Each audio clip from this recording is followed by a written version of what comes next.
Howdy folks, Mr. Reed here, and welcome to one more question. So I'm going to be taking a look at graphing another sinusoidal function, but this time I'm going to concentrate on the units being in radians instead of degrees. For most of my students, I find that radians are not as familiar as degrees, so they usually find this type of thing a little bit harder.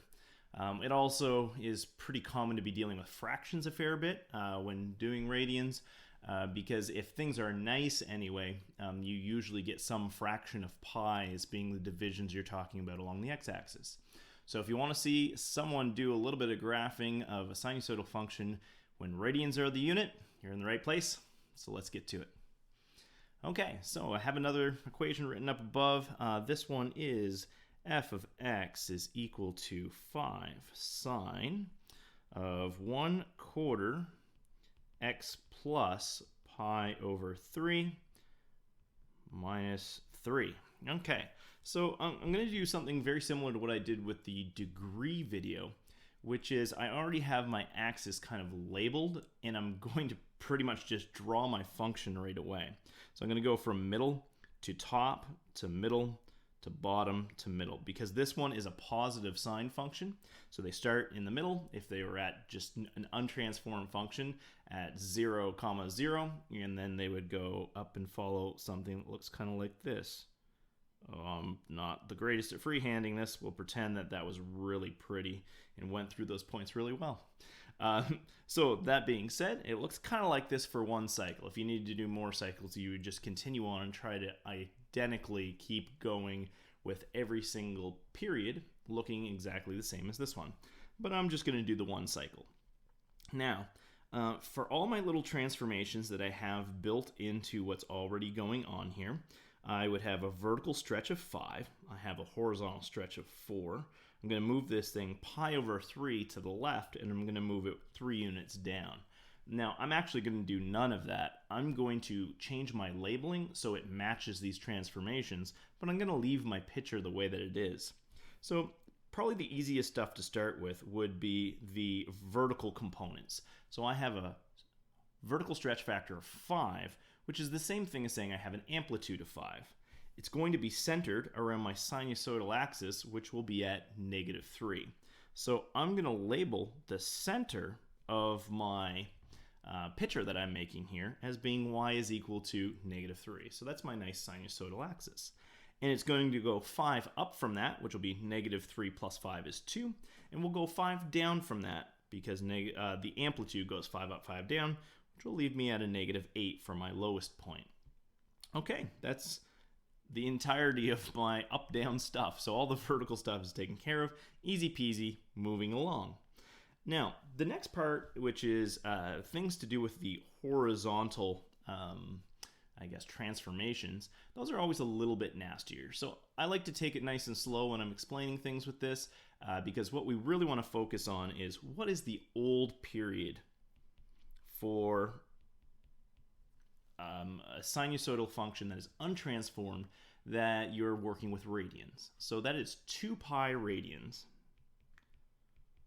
So the new period would be the same as the old period, except for it has experienced being multiplied by the horizontal stretch factor.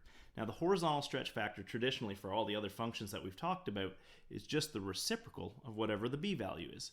Still the same. So it's going to be the reciprocal of 1/4, which means I multiply by 4 here, which means my new period ends up being 8 pi. Okay, well that's not too bad. And one of the things that I explained in my last video when I did this in degrees is I like breaking up my period into quarters. Now, the reason I do that is because each of these quarter marks is kind of like the important part. So from middle to top to middle, and then from middle to bottom, then bottom to middle again, each one of those is exactly a quarter of my distance along the x-axis, or a quarter of the period. So I'm going to start this thing off at being shifted pi over 3 to the left. So that's going to be, because of my translation of pi over 3 to the left, that's from my original untransformed starting position, which is at 0, 0, going up for a sine function. So I'm going to label this as being x is equal to negative pi over 3. Now, each of my my quarters is 2 pi large. So if I start at negative pi over 3 and I want to add to that 2 pi, that's the same as 6 pi over 3. It's probably the easiest way to talk about it, is the 2 pi's being 6 pi over 3, because then it lines up pretty nicely with the denominator I have for my initial fraction of pi starting position.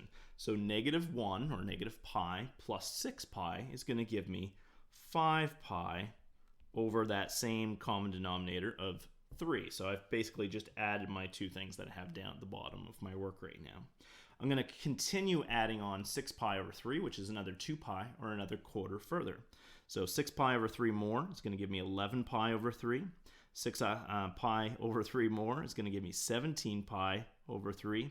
And then 6 pi over 3 more is going to give me 23 pi over 3 for my ending position. And so just to double check that this seems okay, I'm supposed to be going 8 pi here in grand total. So what that would end up being is 8 pi over, as a number over 3 would be 24 pi over 3. So I started out at negative pi, add another 24 to that. I'm at 23 pi. Things seem to have worked out okay, so I'm pretty happy with this. This is actually my end result of what I think my graph should look like. So as I said, I kind of graph these things in a bit of a weird way. I create this floating axis that I label according to my transformations, instead of taking the Cartesian plane normally with my x and my y axis and then finding out where this thing goes with respect to what we normally are looking at as our x and y axis.